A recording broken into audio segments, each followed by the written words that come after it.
हंसते गाते गाड़ी में भजन गुनगुनाते अनिल सोनी ने यह रील हादसे से पहले बनाई थी। किसे पता था कि वो अपने भाइयों के साथ कभी वापस घर नहीं लौट पाएंगे। वैष्णो देवी लैंडस्लाइड हादसे में मारे गए सुजानगढ़ के दो सगे भाइयों अनिल अरविंद का शुक्रवार को अंतिम संस्कार किया गया। जैसे ही दोनों के शव चुंगनाका लाडनू रोड स्थित घर पहुंचे तो घर में कोहराम मच गया। पिता हनुमानमल और घर की महिलाओं से यह बात छिपा कर रखी गई थी।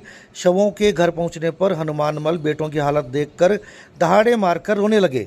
वहीं घर की महिलाओं का रो रो कर बुरा हाल हो गया। दोनों भाइयों की शव यात्रा निकली तो माहौल गमगीन हो गया। गली में दर्जनों घरों में खाना नहीं बना। इस दौरान शहर के सैकड़ों लोग शव यात्रा में शामिल हुए। स्वर्णकार समाज के लोगों ने शहर में अपने प्रतिष्ठान बंद रखे।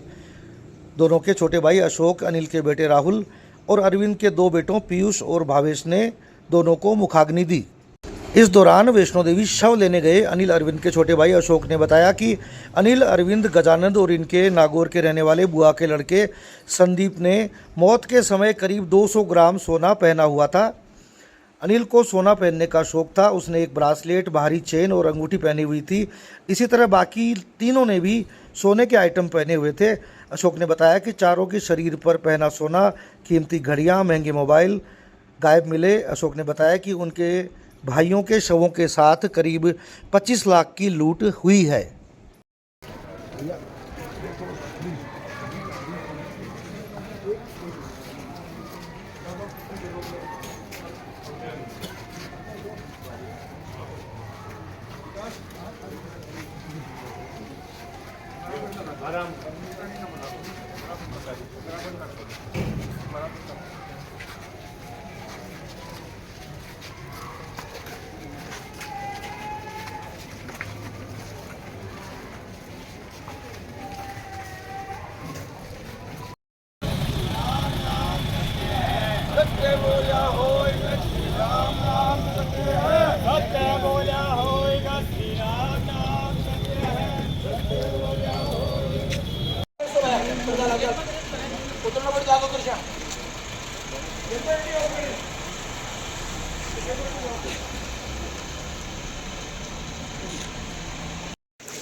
चाहता हूँ कि जम्मू कश्मीर कभी मत जाना, वैष्णो देवी कभी मत जाना। वहाँ कोई सुविधा, कोई सुरक्षा नहीं है लोगों के लिए।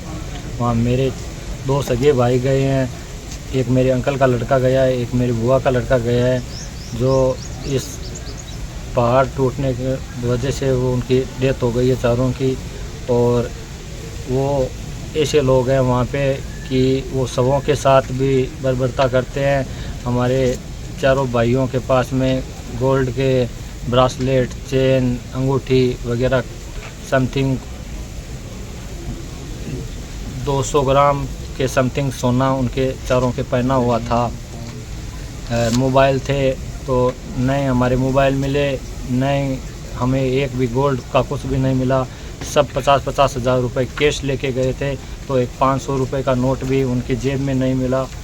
और वहाँ कोई सुरक्षा नहीं है, साइन बोर्ड की तरफ से कोई सुरक्षा नहीं है। वहाँ कुछ भी हो जाता है तो इसलिए मेरा आग्रह है कि कभी कोई मत जाना, सरकार के भरोसे में आके कभी मत जाना।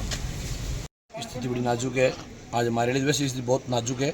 हम जो वैष्णो देवी में हादसा हुआ उसमें हमारे समाज के लोग 4 भाई एक ख़त्म हो गए, उन्हें 2 की शव यात्रा यहाँ आई। तो वैसे हम गमगीन माहौल में यहाँ आए और ये जो माहौल देखा तो उसमें ये लगता है डूब मरो शर्म करो, हालत ख़राब है। शमशान घाट की ये हालत है और लगातार 10 दिन से यही हालत है। तो क्या प्रशासन है, क्या व्यवस्था है, समझ में नहीं आई। कहाँ है जनप्रतिनिधि, कहाँ है अधिकारी। वहाँ उनको इनको ला के यहाँ उनको बैठाना चाहिए कि यहाँ आके बैठो, वहाँ इसी कोने में बैठ के निर्णय करते हैं। उनको यहाँ धरातल पे लाओ। आपके माध्यम से कहते हैं कि उन अधिकारियों को, नेताओं को, सबको एक बार यहाँ आप लाओ।